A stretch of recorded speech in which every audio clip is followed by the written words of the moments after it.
Welcome, everyone, to Family Talk. It's a ministry of the James Dobson Family Institute, supported by listeners just like you. I'm Dr. James Dobson, and I'm thrilled that you've joined us.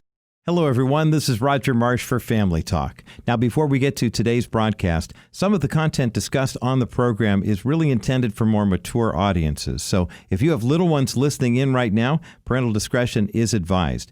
Either occupy them with something else or come back to this presentation at a later time at drjamesdobson.org. Thanks so much for joining us for this edition of Dr. James Dobson's Family Talk.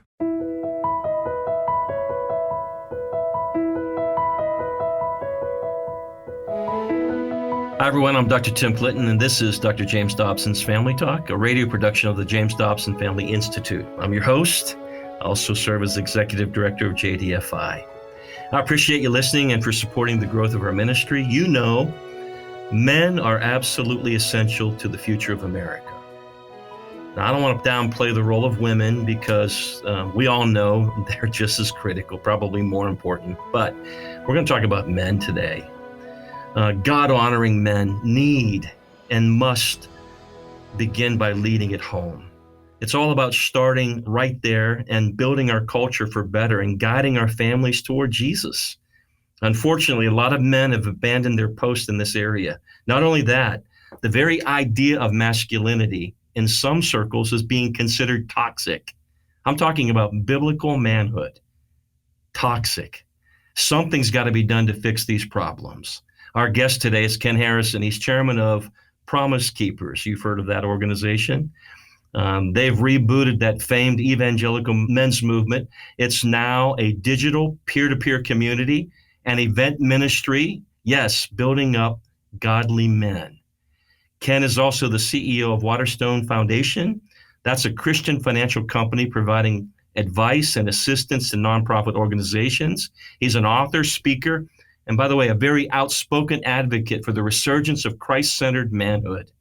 Most importantly, he loves the Lord. He's a loving husband. He's the father of 3 amazing kids.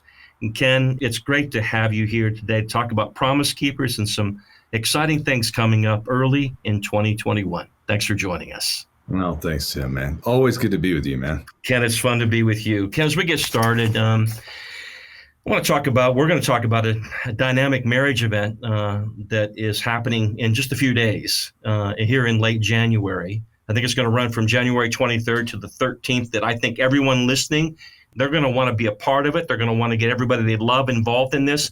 And I think it's something that God's going to use in a big way to encourage and strengthen couples and families, marriages. But first, Ken, I want to talk about men. Men have had a beat down in our world.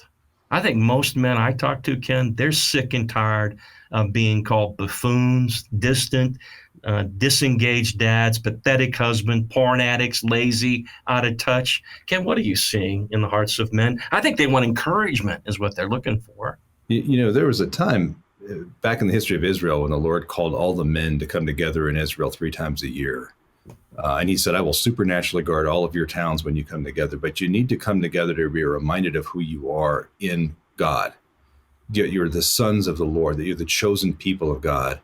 Because men tend to have they get so immersed in the stuff of the day of helping their family, protecting their family, that they forget who they are. They forget who God is. Yeah. And there's a lack of a fear of the Lord because, well, I got to solve all the problems myself. I see that as one of the missions of Promise Keepers, is to get men together and go, hey, fellas, remember who you are in the Lord. Yeah. Ken, I think there's a stirring among men. Most of the men I talk to, they want to be better dads. They may struggle talking about it. They love their families. They may struggle connecting, but they do. They want to be better followers of Christ.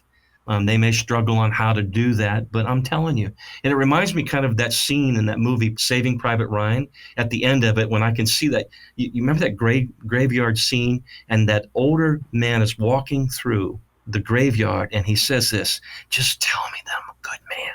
Tell me that I was a good man. The thing of it is we know, even from Scripture, that women want to be loved and cherished, and men want to be respected. And man, we keep swallowing this garbage from the world that we're all the same and it's, gender is fluid. No, it's not. Men want to be respected, and women want to be loved and cherished. And that's why it tells men, love your wives.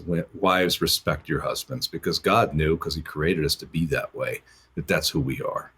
Ken, why is there such a beat down on men? Why this conversation about masculinity is toxic and the whole bit? We understand behavior, that yes, there is bad behavior, bad decisions. We get all that. But masculinity, being a man, isn't toxic. Well, we got to remember that we have an enemy.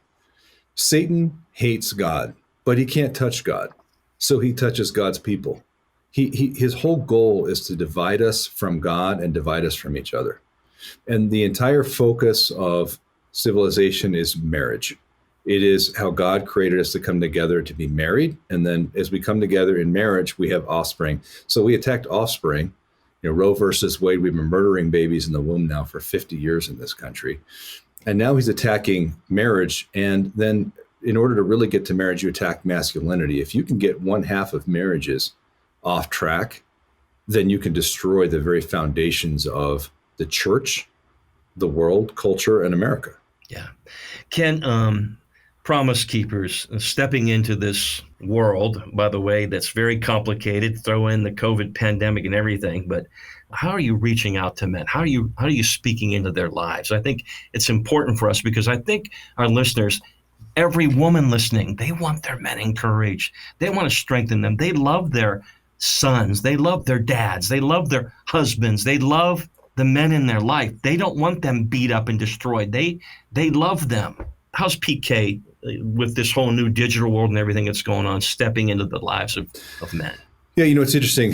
Coach McCartney and I are very close friends, and we talk about these kinds of things and where Promise Keepers is going. And we know that part of the problem is we're still trying to figure out as a culture, for the first time in the history of mankind, we don't have a society in which fathers are training their sons. And so, especially in America, one of the reasons America is so powerful is we were an agricultural society. Fathers worked beside their sons their whole lives, constantly pouring into them about how to be a man. Now, and I saw this in, Tim, I used to be a policeman in South Central Los Angeles in the ghetto. And so I saw what happens with the epidemic of fatherlessness. And boys who don't understand who they are end up running after their flesh. And they end up being dictated by violence and sex. And that is the basic foundational sin and the twist of nature in men, is that absent proper training, proper identity, proper value, you end up going after violence and sex. And that's what we see in the ghettos of America: murder and unwanted babies, and the absolute abuse of women. And what the world is offering us today as a solution is more of the same. And it's going to decimate us. So, having had that experience at Promise Keepers, I realized, and Coach McCartney and I have talked about this, we need to give men practical teaching about how to be a man. The great stadium events, when we can have them, are going to be great. But we need to have teaching, because men right now are going, yeah, I want to be a better man, but how? What does that mean? Where do I go? How do I be a man? That's why we're, I guess, transitioned to the marriage conference. That's why we're going to have practical teaching on marriage. It's a 2-hour live event on the 23rd, and then a 3-week challenge and follow-up. But that 2-hour event isn't going to be like anything you've ever seen in the church. We're going to talk about sex, straight up talking about sex. Because when it comes to marriage, that's what men want to know. And that's where a lot of them are failing. Talking about sexual purity, talk about how to communicate, how to handle confrontation, hard-hitting issues that the church either can't or won't talk about, that men need to hear, and that women are going, man, I wish my husband knew this or that. We're going to talk about that. The event is called the Men's Marriage Summit. And Ken, again, you're kicking this off, I think, January 23rd. It's going to go, that's a live event that day on Facebook, YouTube, probably, and more. And then you're going to have a follow-up that goes all the way right up to Valentine's Day, February 13th. Ken, let's talk about marriage real quick, because this is an issue when it comes to men. We don't necessarily do all that well in our marriages. Not everybody, but this connection is really important. Emotional closeness is an issue. Ecclesiastes 9:9 says, live joyfully with the one you love all the days of your life. That's a tough thing to do, Ken, when it seems like everything is coming against you in your marriage. And then throw on top of it 2020 and what we experienced with the COVID pandemic. There's an increase in mental health issues, depression. How about marital tension, because we're looking and staring at each other every day? The stress and anxiety piece going up, people losing jobs, losing loved ones. They're saying there's an uptick in domestic violence and more. Ken, it's like everything is coming against our love and marriage. Do you see that? Oh, man. Yeah. And then you add the fact that so many men haven't been taught what the tools are.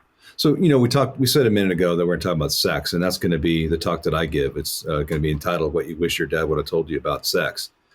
I don't talk at a lot of our stuff, but this is the one where I feel like I have a lot to offer, having raised 3 kids who have maintained their sexual purity into adulthood. And, one of the basic things, there was a big lead up, but I think this will help to resonate with some people.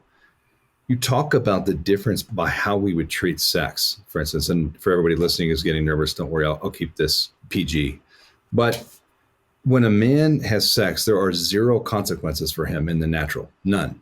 A man has sex and he's gone. In the natural, for a woman, every sexual encounter is a potential life-altering event called pregnancy. And again, in the natural, women died in pregnancy for many thousands of years.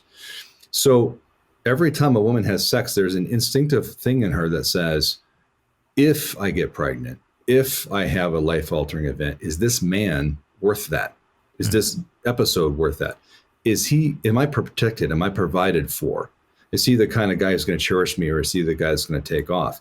And so therefore, just that basic understanding of how a man would treat sex very casually, of course, there's no consequences, and how a woman would treat sex much differently, you start to understand then, as a man, the importance of making your wife feel extremely cherished and protected.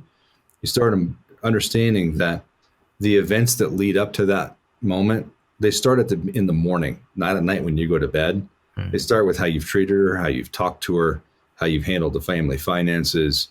These are the kinds of things that guys just don't think about unless their dads told them. And too many guys today, their dads never told them this stuff. And Ken, add on top of that, a lot of men associate love with sex. That if we're having conflict, we're fighting, we're not doing well together, he'll want to have intimacy with his spouse, with his wife, to, quote, be affirmed in love. She, on the other hand, doesn't necessarily see it the same way, Ken. And as a result, it gets confusing, especially when couples are going through a hard time. Ken, throw on top of it the issue of love. To love and be loved is the essence of life. If you look at Genesis 2, God created us not to be alone, and it's not good that man or woman be alone. I've often said this, nothing more beautiful in all the world than to be in a relationship with someone who's supposed to love you, and they actually love you. And there's nothing more painful than to be in a relationship with someone who's supposed to love you, Ken, and they don't love you. And there's a lot of brokenness out there. There's a lot of empty relationships behind closed doors. There's a lot of profound sorrow, Ken, and we need to speak to that. I mean, we've got to break through these barriers or we're not going to get anywhere. Yeah, that's right, Tim. And the problem is that we end up in a circular destructive conversation. I mean, just for the obvious, when you go back to the sex thing, a man doesn't understand this. And so his wife isn't in the mood at night because he doesn't realize things that went on during that day or what affected it. It wasn't him necessarily. It was just different things that he needs to have learned to be empathetic about. So then when he feels rejected, what does he do? He turns to pornography. And then the more the woman senses that he's in pornography, the less she's in the mood. And the less she's in the mood, the more he's into pornography. And I cannot tell you, I mean, you're in this world, the massive amount of Christian marriages that are absolutely on the rocks because a man feels rejected and continues to go to pornography. And the more he does, the more the wife feels rejected and not wanted and doesn't want to have sex with her husband because she feels like she's being used. We got to stop the nonsense. And so some people who are in happy marriages may be going, man, you're talking about a lot about sex right now. Well, because with men, when it comes to marriage, that's the number one thing on their minds is the sex, the health of the sexual relationship. And for a lot of women don't understand how incredibly important it is to men. So we just got to start talking about this in an honest way. Yeah. Stop sweeping it under the rug and start to acknowledge, hey, some of you guys feel rejected. Some of you guys feel rejected and it's your own fault. You don't even realize it. So let's unpack this as older men teaching the younger men, hey, this is how you have a happier marriage. This is how you make your wife feel cherished. This is how you communicate. This is how you resolve conflict. Any relationship's going to have those. What does it mean to be a leader? I find a lot of these guys will tell me, I get mail constantly, you need to tell these women to submit. No, I don't. My message is not to women, it's to men, right? I'm with you. Yeah, I'm not unpacking that suitcase. But I will talk to men about how you're an empathetic, humble leader to your family. Yeah. Ken, let's talk about pornography for a moment. You mentioned it. I think a lot of couples see porn as a modern day aphrodisiac. If their relationship's in trouble, they spin in that direction, or he pushes her in that direction because he's messed up or caught up in it. Ken, and what it does is that Proverbs 5 thing. Hey, the lips of a strange woman, even an imaginary lover, drip as a honeycomb. But you got to finish the verse. It may get a little spicy up front, but it's going to get dicey in a moment, because her end is what? Wormwood, or hell itself, literally, is what happens. And it destroys the very thing that you want: closeness, connection, intimacy. The thing you think that's bringing some life to your relationship is absolutely decimating it. Ken, and porn's a big issue. It's a big issue inside the church. Yeah, and I don't think a lot of us have acknowledged it, that there are sexual trauma that happen to men. There are bad habits where they run to that sort of thing when they're in stress, when things aren't right. It soothes them again, and we see it growing in women too, by the way. And not to be scary, but to pick up on what you just said. Jesus said, if your eye causes you to lust, cut it out of your head. It's better to go into heaven with one eye than into hell with two eyes. I can't think of a more lustful thing than looking at porn. And the thing of it is so many men live their lives in defeat, as if they can't help it. God created them that way. What are they going to do? No, it's your sinful nature. God created you to have an intense longing for the one with whom you are one, your wife. Any longing that you would have for your wife for any other woman is part of your sinful nature. Now, we know we all have sinful natures, so I'm not saying this to be condemning, but what I am saying is that as a man becomes holy, and for all the men out there listening to this, I can tell you, as you become holy and sanctified in the Lord, you literally stop lusting. You don't have that. You have an intense longing for the wife that God gave you. And so I would encourage guys, you don't have to live in defeat. Satan wants to tell you that you're going to live in defeat. He wants to tell you failed before you're going to fail again. No. As you're filled with the Holy Spirit, you claim victory. Porn becomes something that mortifies you. It becomes, as I say to guys about porn all the time, that woman who's making that movie, she's not doing it because it's a good time. She's doing it because she's been exploited, trafficked, abused by other men. And the people who are making that movie are not doing it because they're your friend. They're doing it because every time you click on that mouse, they make more money to exploit more women. A man of God should see porn. His only reaction should be to want to go and throw a blanket around that girl and say, you don't have to do this anymore, and tell her about the grace and love of Jesus. God's daughter. That is not your reaction. Someone's daughter, God's daughter too. Ken, what's scary to me is we have the pandemic. I was interviewing a friend of mine, Jim Kress, and he said, Tim, there's a porndemic that's happening too at the same time. Pornhub, all that stuff is exploding as a result of what's happened here. And Ken, what's really mortifying is the number one consumer of internet porn are basically young men, 11 to 17 years old. And Ken, they're getting programmed and they're seeing stuff that grown men can't handle. How in the world can an 11 to 17-year-old kid? And the world in its foolishness offers us its nonsensical solutions and its shock. So we see a growing epidemic of sexual assaults on college campuses, and we wonder why. Well, we've had boys looking at porn from the time they were 10 years old. Porn never says no. So what they're fed is a bunch of women who are like men. All the emotion and love and connection has been taken out, and they're just these sexual crazed creatures. And then this poor 17-year-old or 18-year-old kid who may not have had a father at home goes to college, and a girl says no. Well, that's not how his brain's been programmed. And then we're shocked when he grabs her, and the world says, oh, goodness gracious, what are we going to do now? The answer is Jesus Christ. The answer is, if we repent of our sins, he is just and will forgive us our sins and cleanse us from all unrighteousness. Yeah, that's the answer. Yeah. Ken, spiritual intimacy is also a big issue between couples. It's hard to know God together. I don't know what it is. I don't know if it's fear. I don't know if it's anger. I don't know if it's a lack of knowledge. You could throw in all those issues, but at the end of the day, we know this, that God's desire is for the two of us to become one. And except the Lord build the house, they labor in vain that build it. Ken, what do you think about spiritual intimacy? Are we going to be focused on that in the Men's Marriage Summit? And how important is it in your mind that we connect with God together? Yeah, one of the talks we're going to have, and by the way, the whole thing is free, and it'll only be 2 hours long, and it'll be a lot of speakers, 8 to 10 minutes, very intense. But one of the guys will be John Bevere talking about the fear of the Lord. And when you have fear of the Lord, then you'll treat your wife with great respect.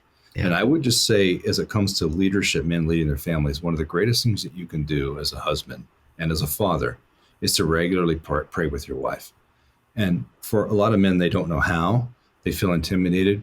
A great part of this is to just be honest and say, hey, baby, I really don't know how to do this, but I really want us to have a spiritual connection.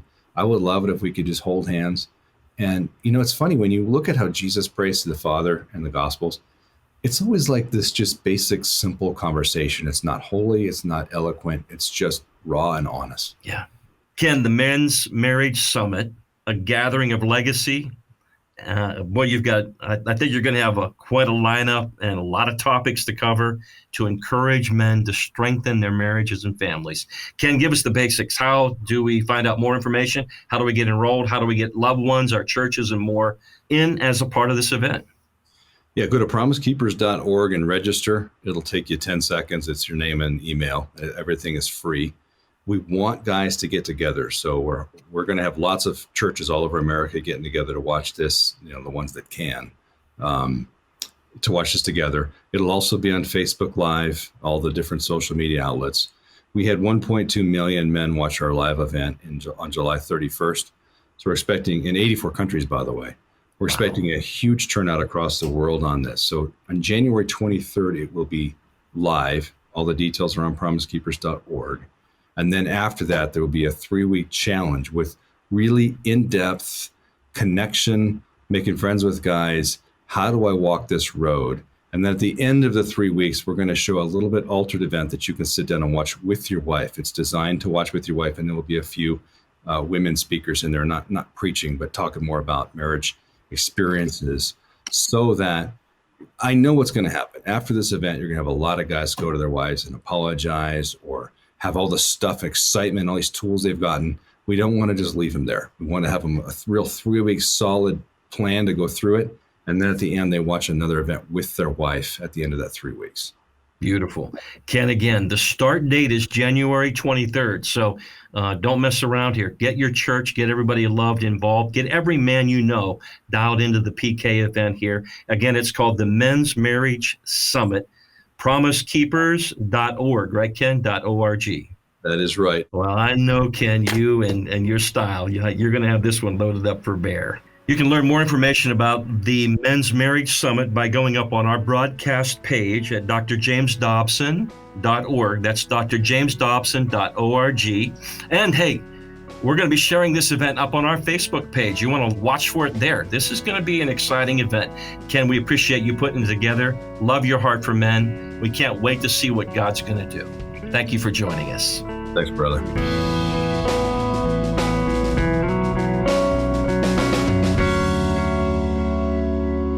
You've been listening to a special edition of Family Talk, hosted today by Dr. Tim Clinton. I'm Roger Marsh, and if you're a Christian man who would like to start a new chapter in 2021 as a more God-honoring husband and father, this is the perfect time to start. For more information about Ken Harrison, the president of Promise Keepers, and the upcoming online Men's Marriage Summit, which is Saturday, January 23rd, starting at 11 a.m. Eastern, visit our broadcast page at drjamesdobson.org and then click on the Broadcast tab. The Men's Marriage Summit will feature 19 speakers, including Dr. Gary Chapman, the author of the book The 5 Love Languages, pastor and author Crawford Loritz, John Bevere, Gary Rosberg, Reverend Samuel Rodriguez, comedian Brad Stein, and Senators Tim Scott and James Langford. For more information on the Men's Marriage Summit on Saturday, January 23rd, click onto our broadcast page at drjamesdobson.org. If you feel the Lord prompting you to support us financially right now as we start the new year encouraging and equipping Christian men, remember, you can make a donation over the phone when you call 877-732-6825. That's 877-732-6825. Or if you prefer, you can write to us at the Dr. James Dobson Family Institute, P.O. Box 39,000, Colorado Springs, Colorado, 80949. Again, that mailing address is the Dr. James Dobson Family Institute, P.O. Box 39,000, Colorado Springs, Colorado, 80949. Thanks so much for your prayers and your faithful financial support, and be sure to join us again next time for another edition of Dr. James Dobson's Family Talk. I'm Roger Marsh. Thanks for listening. This has been a presentation of the Dr. James Dobson Family Institute.